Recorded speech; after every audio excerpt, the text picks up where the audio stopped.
India के former prime minister PV Narasimha Rao के cabinet में फाइनेंस मिनिस्टर रह चुके मनमोहन सिंह आगे चलकर देश के प्रधानमंत्री बने। ये भारत के उन चुनिंदा पॉलिटिशियंस में से हैं जिन्होंने अपनी साफ छवि की वजह से विरोधियों के बीच भी काफी रिस्पेक्ट कमाई है। लेकिन आखिर क्यों, जानेंगे आज के इस वीडियो में विस्तार से, और साथ ही जानेंगे मनमोहन सिंह की पूरी डिटेल बायोग्राफी कि किस तरह से वो एक आम परिवार से निकलकर आगे चलकर देश के प्रधानमंत्री बने। तो इंडिया के 13वें प्राइम मिनिस्टर मनमोहन सिंह का जन्म 26 सितंबर 1932 को गुलाम भारत के पंजाब के चकवाल डिस्ट्रिक्ट के घेह नाम के एक गांव में हुआ था, जो फिलहाल अभी पाकिस्तान के हिस्से में आता है। इनके पिता का नाम गुरमुख सिंह था, वहीं इनकी मां का नाम अमृत कौर था, जिन्हें मनमोहन ने अपने टीनेज ईयर्स में ही खो दिया था, जिसकी वजह से उनका पालन पोषण उनकी दादी के संरक्षण में हुआ। बचपन से ही मनमोहन सिंह तेज दिमाग के थे और उनका पढ़ने में बहुत मन लगता था। इस वजह से वो अपनी क्लासेस में टॉपर बनकर भी आगे आए। आजादी के समय ही पार्टीशन की वजह से उनकी फैमिली अमृतसर आकर शिफ्ट हो गई, जहां उन्होंने अमृतसर के हिंदू कॉलेज में एडमिशन ले लिया। फिर उसके बाद उन्होंने होशियारपुर में मौजूद पंजाब यूनिवर्सिटी को अटेंड किया, जहां से अपनी बैचलर्स की डिग्री कंप्लीट करने के बाद उन्होंने इकोनॉमिक्स में मास्टर्स की डिग्री हासिल करी। और उसके बाद आगे की पढ़ाई के लिए वो यूके चले गए, जहां उन्होंने यूनिवर्सिटी ऑफ कैम्ब्रिज से एसोसिएटेड सेंट जॉन्स कॉलेज को ज्वाइन किया। और यहाँ आकर उन्होंने जॉन रॉबिन्सन और निकोलस कैल्डर जैसे ब्रिलियंट टीचर्स और इकोनॉमिक थ्योरिस्ट के गाइडेंस में पढ़ाई करी। इसके अलावा उन्होंने यूनिवर्सिटी ऑफ ऑक्सफोर्ड के नफील्ड कॉलेज से डॉक्टरेट ऑफ फिलॉसफी भी करी। यूनाइटेड किंगडम से इकोनॉमिक्स के क्षेत्र में भरपूर शिक्षा लेने के बाद मनमोहन सिंह वापस इंडिया आ गए, और भारत वापस आने के बाद पंजाब यूनिवर्सिटी में उन्हें इकोनॉमिक्स के सीनियर लेक्चरर के रूप में नियुक्त किया गया, जहां उन्होंने 2 सालों तक एक सीनियर लेक्चरर के रूप में ही काम करा। उसके बाद फिर 1963 में उन्होंने एक प्रोफेसर के तौर पर काम करना शुरू कर दिया, और यहाँ 2 सालों तक प्रोफेसर के रूप में काम करने के बाद मनमोहन सिंह ने यूनाइटेड नेशंस के एक डिवीजन के लिए काम करने का फैसला करा। United Nations conference on trade and development एक ऐसी इंटरगवर्नमेंटल ऑर्गेनाइजेशन थी जो वर्ल्ड ट्रेड को प्रमोट करने का काम करती थी, और इसी में काम करने के लिए मनमोहन सिंह को एक बार फिर भारत से दूर जाना पड़ा। यूनाइटेड नेशंस के लिए 3 साल काम करने के बाद मनमोहन सिंह वापस इंडिया आ गए, और इंडिया वापस आने के बाद उन्हें मिनिस्ट्री ऑफ फॉरेन ट्रेड के एडवाइजर के रूप में अपॉइंट किया गया। इसके बाद साल 1972 में इन्हें मिनिस्ट्री ऑफ फाइनेंस के चीफ एग्जीक्यूटिव एडवाइजर के रूप में नियुक्ति मिली, और कुछ ही समय में उनके टैलेंट और प्रदर्शन के दम पर उन्हें फाइनेंस मिनिस्ट्री का सेक्रेटरी बना दिया गया।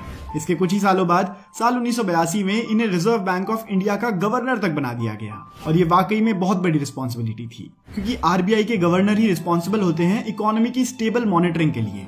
करीब 2.5 सालों तक आरबीआई गवर्नर के रूप में काम करने के बाद साल 1985 में उन्हें प्लानिंग कमीशन का डिप्यूटी चेयरमैन बनाया गया, जहां उन्होंने 1987 तक अपनी सर्विसेज दी। फिर जब विश्वनाथ प्रताप सिंह इंडिया के प्राइम मिनिस्टर बने, तब उन्हीं के शासनकाल में मनमोहन सिंह को इकोनॉमिक अफेयर्स के क्षेत्र में प्राइम मिनिस्टर का एडवाइजर बनाया गया, और इस तरीके से डायरेक्टली और इनडायरेक्टली मनमोहन सिंह पॉलिटिक्स में भी एंटर कर चुके थे। और ये चीज पब्लिकली देखने को तब मिली जब जून 1991 में भारत के तत्कालीन प्रधानमंत्री पीवी नरसिम्हा राव ने मनमोहन सिंह को अपनी टीम का मेंबर बनाते हुए फाइनेंस मिनिस्ट्री की जिम्मेदारी दी, और इस तरीके से मनमोहन सिंह को सरकार के कैबिनेट में जगह मिली। राजनीति में अपने शुरुआती अनुभव का जिक्र करते हुए मनमोहन सिंह ने एक ब्रिटिश जर्नलिस्ट मार्क टोली को कहा था कि जब प्राइम मिनिस्टर ने अपने प्रिंसिपल सेक्रेटरी के द्वारा उन्हें कहलवाया कि राव साहब आपको मिनिस्टर ऑफ फाइनेंस बनाना चाहते हैं, तो मैंने इस बात को बिल्कुल भी सीरियसली नहीं लिया। लेकिन फिर अगली सुबह हमारी मुलाकात हुई, जिसके बाद मुझे उनके प्रपोजल को एक्सेप्ट करना हुआ, और इस तरीके से मैंने अपने राजनीतिक करियर की शुरुआत करी। और बिना किसी संकोच उस वक्त भारत को मनमोहन सिंह जैसे एजुकेटेड फाइनेंस मिनिस्टर की जरूरत थी, क्योंकि साल 1990 तक देश की इकोनॉमिक कंडीशन इस स्थिति में थी कि भारत अपनी इंटरनेशनल कमिटमेंट्स फुलफिल नहीं कर पा रहा था, और संकट से निपटने के लिए लोन लेने के लिए सोना गिरवी रखने के अपमानजनक उपाय का सहारा लेना पड़ रहा था। तो इंडियन इकोनॉमी की ये स्थिति स्वतंत्र भारत के आर्थिक इतिहास में एक निर्णायक समय था। खैर, अपने कार्यकाल के दौरान मनमोहन सिंह को कुछ कंट्रोवर्शियल मुद्दों के लिए काफी क्रिटिसाइज भी किया गया, क्योंकि इन्हीं के कार्यकाल के दौरान 1992 का इंडियन स्टॉक मार्केट स्कैम भी हुआ था, जिसे स्कैम 1992 जैसी वेब सीरीज के जरिए आपने देखा भी होगा। लेकिन इसी बीच आर्थिक सुधारों के लिए व्यापक नीतियों के निर्धारण में उनकी भूमिका को सभी ने खूब सराहा, क्योंकि इसी बीच मनमोहन सिंह ने न सिर्फ एक वित्त मंत्री के रूप में अच्छा काम करा, बल्कि उन्होंने भारत की उस आर्थिक स्थिति को सुधारा जिसकी वजह से भारत की अर्थव्यवस्था चरमरा भी सकती थी। और उनकी कंट्रीब्यूशन का जिक्र करते हुए इंडियन पॉलिटिशियन पी चिदम्बरम ने उनकी तुलना चाइनीज पॉलिटिशियन डेंग जियाओपिंग से की थी। दोस्तों, डेंग जियाओपिंग चाइना के वो रेवोल्यूशनरी लीडर थे जिन्हें चाइनीज इकोनॉमिक रिफॉर्म के लिए भी रिस्पॉन्सिबल माना जाता है। वैसे तो मनमोहन सिंह ज्यादातर समय के लिए राज्यसभा मेंबर के तौर पर ही पार्लियामेंट के सदस्य रहे थे, लेकिन 1999 में उन्होंने साउथ दिल्ली की लोकसभा कॉन्स्टिट्यूएंसी से इलेक्शन भी लड़ा था, पर अफसोस वो अपनी सीट नहीं बचा सके।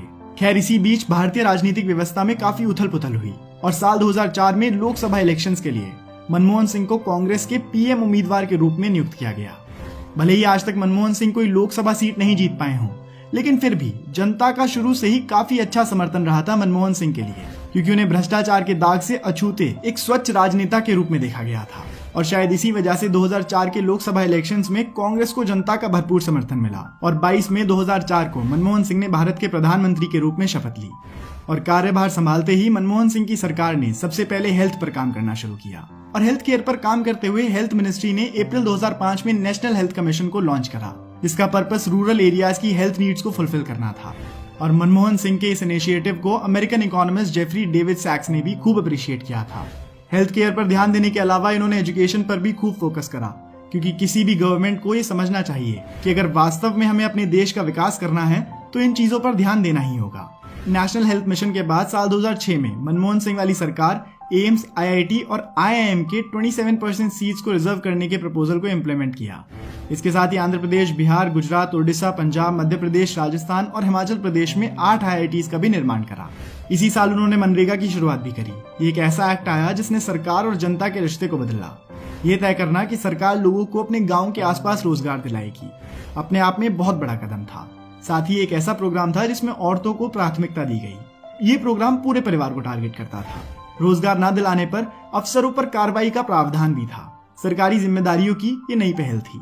हालांकि बाद में इसमें भी भ्रष्टाचार के आरोप लगे, पर वो अलग बात है जो कि एक्ट से अलग है। एक्ट के इरादों पर डाउट नहीं किया जा सकता। प्रधानमंत्री नरेंद्र मोदी ने इस एक्ट की आलोचना करते हुए ये कहा था कि इसे मनमोहन सिंह की सरकार की सबसे बड़ी असफलताओं के रूप में याद करा जाएगा, पर उन्होंने भी इस एक्ट को खत्म नहीं किया।